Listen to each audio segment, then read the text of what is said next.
Good morning. It is time for Tina Book Tuesday, episode 120 with author Lisa Pricelock. I'm coming to you from my writing office here in Kentucky, and today I am reading an excerpt from Becoming Princess Olivia. I don't know if you have had a chance to read this story. It is one of my favorite books. It's a royal romance. And this is an excerpt from chapter 4. It starts out, Lord have mercy. Olivia breathed as she pushed aside the curtains and peeked out the narrow window of the small foyer of her flat. She stepped back from the window, dropping her hands away from the curtain as if it were on fire.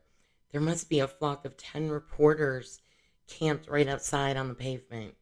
Well, the prince had warned her about the paparazzi when he left, not long after their kiss in the kitchen and a cup of coffee on the patio. He had been a perfect gentleman, all things considered.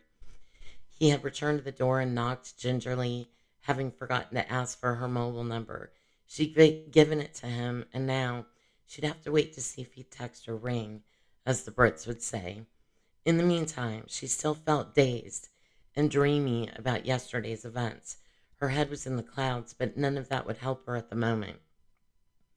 She looked down at her jeans and flew into the bedroom. She kicked off her sneakers, yanked her arms out of her favorite plaid flannel, pulled her faded t-shirt over her head, being a supreme neatnik, ultra-organized type A personality, except where it came to her writing desk, dropped everything wherever it landed for one of the first times in her life. She opened her closet door wide and ran her fingers along the garments until she found a teal maxi skirt, a peach camisole, and a cream short-waisted summer cardigan.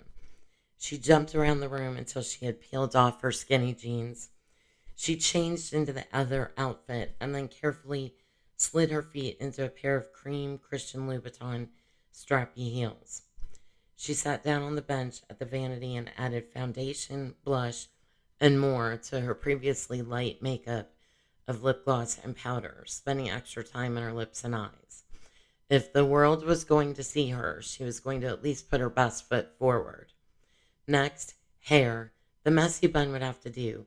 No time for curling iron if she was going to make the morning service on time. So she wrapped some tendrils around a finger and sprayed them heavily with hairspray until satisfied. The effect added a few springy curls to the strands framing her face. She swiped a thin silk ribbon from her hair accessories drawer and tied it around the bun to hide the ponytail holder. She turned to go and dashed back to her jewelry box. Earrings, too, maybe even a bracelet. Ah, finally, completion. It wasn't a look of perfection, but at least she looked reasonably presentable to face the paparazzi. Her plan had been to slip into the back row at church, stop by the corner organic market for something for dinner, and return home by 1:30 for a day of writing. Thinking she was ready, Olivia drew in a sharp breath. She picked up her usual purse and gasped. It was too dark for a lovely spring day.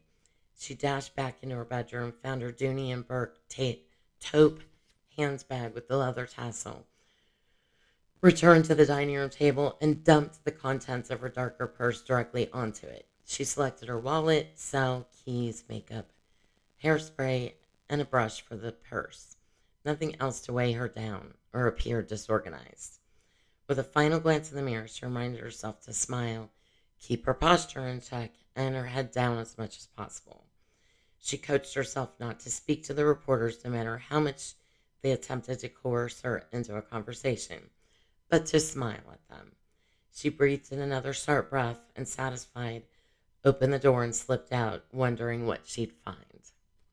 I hope you enjoyed this excerpt from Becoming Princess Olivia.